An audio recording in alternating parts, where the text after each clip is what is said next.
Assalamualaikum warahmatullahi wabarakatuh. Saya Norma Marina Sari, salah satu mahasiswi UIN Raden Intan Lampung, jurusan Ekonomi Syariah semester 8.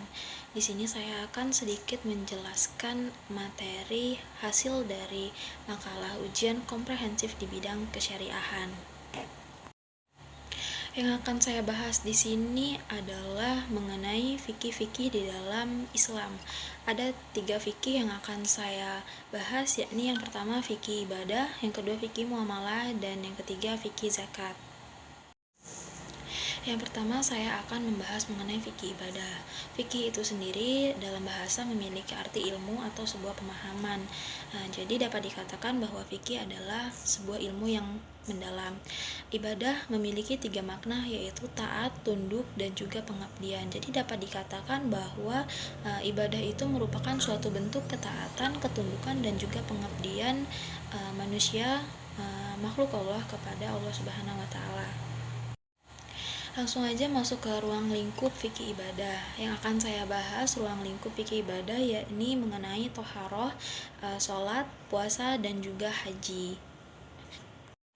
Kata toharoh diambil dari bahasa Arab yang berarti suci atau bersih. Namun secara istilah toharoh merupakan suci dari hadas besar ataupun hadas kecil, dan juga suci dari najis.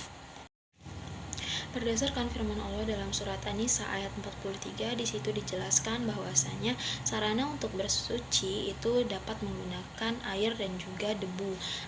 Bersuci menggunakan air itu dapat dinamakan sebagai berwudu, dan bersuci menggunakan debu itu disebut juga tayamum. Wudu menurut bahasa artinya bersih. Menurut syara, berwudu adalah membasuh anggota bagian tertentu menggunakan air suci yang mensucikan. Berbeda dengan tayamum, menurut bahasa tayamum adalah bersuci dengan debu. Cara bersuci selain berwudu dan juga bertayamum, ada juga mandi wajib. Mandi wajib ialah menyiram ke seluruh bagian tubuh dimulai dari ujung kepala hingga ke ujung kaki dengan disertai niat tertentu dengan tujuan untuk menghilangkan hadas besar. Selanjutnya sholat. Setelah toharoh, kita akan membahas sholat. Sholat sendiri secara etimologis itu berarti doa, namun secara terminologis sholat artinya serangkaian perkataan dan juga perbuatan yang dilakukan dengan syarat tertentu dimulai dari takbiratul ihram hingga salam. Sholat sendiri itu terdapat sholat wajib dan sholat sunnah. Sholat wajib itu sholat yang kita lakukan sehari-hari, yakni sholat isya, subuh, maghrib, zuhur, dan juga asar. Sholat sunnah itu terdapat sholat tahajud, sholat duha, sholat istikharah, sholat istiqo, dan lain sebagainya. Sholatnya seseorang dianggap sah apabila ia memenuhi syarat sah sholat. Yang pertama adalah suci dari hadas besar ataupun hadas kecil. Yang kedua, menutup aurat. Yang ketiga, mengetahui kapan waktu masuk sholat. Dan yang keempat adalah menghadap kiblat. Selanjutnya, setelah kita membahas sedikit tentang sholat, kita akan membahas tentang puasa. Puasa menurut bahasa artinya menahan, namun menurut syara, puasa artinya menahan diri dari serangkaian hal yang membatalkan puasa, dimulai dari terbitnya matahari hingga terbenamnya matahari. Puasa sendiri memiliki 2 macam, yakni puasa wajib dan puasa sunnah. Puasa wajib itu merupakan puasa yang kita lakukan di bulan Ramadan, itu hukumnya wajib. Namun puasa sunnah itu puasa yang kita lakukan di luar bulan Ramadan, misalkan puasa Senin Kamis, puasa Syawal, puasa Muharram, puasa Zulhijjah, ataupun puasa Arafah. Dan yang terakhir akan kita bahas dalam fikih ibadah adalah haji. Haji berasal dari bahasa Arab yang berarti menyengaja atau menuju. Namun secara istilah, haji merupakan menyengaja mengunjungi Ka'bah untuk melakukan berbagai amalan ibadah dengan tata cara tertentu dan dalam waktu tertentu. Syarat melaksanakan haji yang pertama adalah Islam, yang kedua adalah mampu, yang ketiga balik dan berakal, yang keempat adalah merdeka. Itu yang dapat saya sedikit bahas di dalam fikih ibadah. Selanjutnya kita akan membahas fikih muamalah. Selanjutnya kita akan membahas fikih muamalah. Fikih muamalah dapat diartikan sebuah hukum atau ketentuan-ketentuan tentang usaha-usaha untuk memperoleh dan mengembangkan harta, jual beli, hutang piutang dan jasa penitipan di antara anggota-anggota masyarakat sesuai dengan keperluan mereka dan dapat dipahami dan juga ada dalil-dalil yang terperinci. Selanjutnya kita akan masuk ke dalam ruang lingkup fikih muamalah. Yang pertama akan saya bahas adalah mengenai murabahah. Murabahah adalah akad jual beli suatu barang di mana penjual menyebutkan harga jual yang terdiri atas harga pokok dan keuntungan, dan selanjutnya harga tersebut ditawarkan kepada pembeli lalu pembeli menyetujuinya. Adapun dalil atau landasan yang bisa dijadikan dasar hukum atas akad murabahah ini adalah Al-Quran surat Al-Baqarah ayat 275 yang artinya, dan Allah telah menghalalkan jual beli dan mengharamkan riba.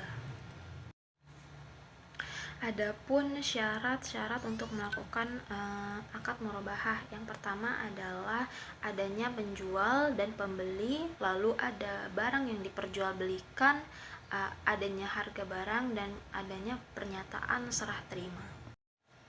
Yang kedua, saya akan membahas mengenai mudorobah. Mudorobah itu berasal dari kata darb yang berarti memukul atau berjalan.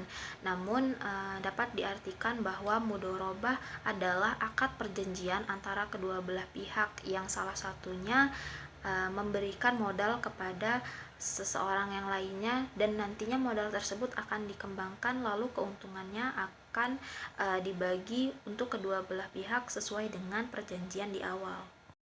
Adapun jenis mudorobah dibagi menjadi dua, yaitu mudorobah muqayyadah dan mudorobah mutlaqah. Lalu landasan dari akad mudorobah ini dapat dilihat pada surat Al-Jumu'ah ayat 10 yang artinya, apabila sholat telah dilaksanakan maka bertebarkanlah kamu di muka bumi dan carilah karunia Allah, dan ingatlah Allah banyak-banyak supaya kamu beruntung. Selanjutnya kita akan masuk ke musyarakah. Musyarakah ini adalah akad kerjasama yang terjadi di antara para pemilik modal, di mana untuk menggabungkan modal dan melakukan usaha secara bersama-sama dengan pembagian hasil dari kesepakatan awal, dan kerugiannya pun akan ditanggung sesuai dengan kontribusi modal yang diberikan kepada pemilik usaha. Landasan hukum yang dijadikan untuk akad musyarakah ini terdapat dalam Al-Quran surat An-Nisa ayat 12 dan juga Al-Quran surat Syot ayat 24.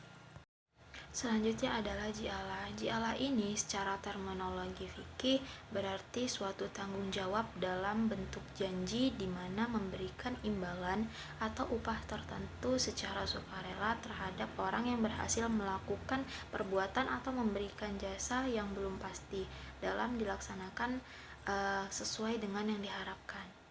Ji'alah ini hukumnya diperbolehkan dengan berlandaskan pada surat Yusuf ayat ke-72 yang berbunyi, Allah Subhanahu wa taala berfirman, mereka menjawab, kami kehilangan piala raja dan siapa. Yang keempat adalah wadiah. Wadiah itu secara terminologi berarti menempatkan sesuatu barang yang bukan miliknya kepada orang lain untuk dipelihara. Wadiah ini sendiri adalah akad seseorang kepada pihak lain dengan menitipkan suatu barang untuk dijaga secara layak. Yang selanjutnya adalah ijaroh. Ijaroh itu sendiri dapat dipahami sebagai akad tukar-menukar dengan ada imbalannya, atau dapat didefinisikan juga sebagai menjual suatu yang telah didapat. Setelah kita membahas fikih ibadah dan juga fikih muamalah, kita akan membahas fikih zakat. Zakat ini sendiri secara bahasa artinya mensucikan. Dapat diartikan juga zakat adalah mengeluarkan sejumlah harta tertentu untuk diberikan kepada orang-orang yang layak menerimanya. Adapun 7 golongan orang-orang yang berhak menerima zakat adalah Adapun 7 golongan orang-orang yang berhak untuk menerima zakat. Yang pertama adalah fakir dan miskin, yang kedua adalah amil, yang ketiga adalah mu'alaf, yang keempat adalah raqib, riqab, yang kelima adalah ghorim, yang keenam adalah fisabilillah, dan yang ketujuh adalah ibnu sabil. Zakat sendiri terbagi menjadi dua, yaitu zakat fitrah dan juga zakat mal. Zakat fitrah itu merupakan zakat yang kita keluarkan pada bulan suci Ramadan.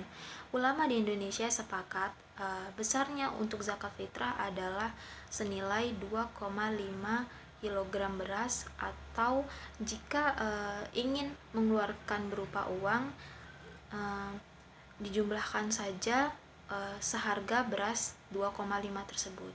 Selanjutnya ada zakat mal. Zakat mal itu juga disebut dengan zakat harta, di mana zakat mal itu adalah segala sesuatu yang diinginkan oleh manusia untuk dimiliki, dimanfaatkan, dan juga disimpan. Inilah kenapa alasannya zakat ini perlu dikeluarkan, karena telah memenuhi syarat dan rukunnya. Itu tadi penjelasan dari saya mengenai fikih ibadah, fikih muamalah, dan juga fikih zakat. Saya mohon maaf jika banyak kekurangan dalam pengucapan ataupun penyampaian yang saya sampaikan. Akhir kata, saya ucapkan terima kasih. Wassalamualaikum warahmatullahi wabarakatuh.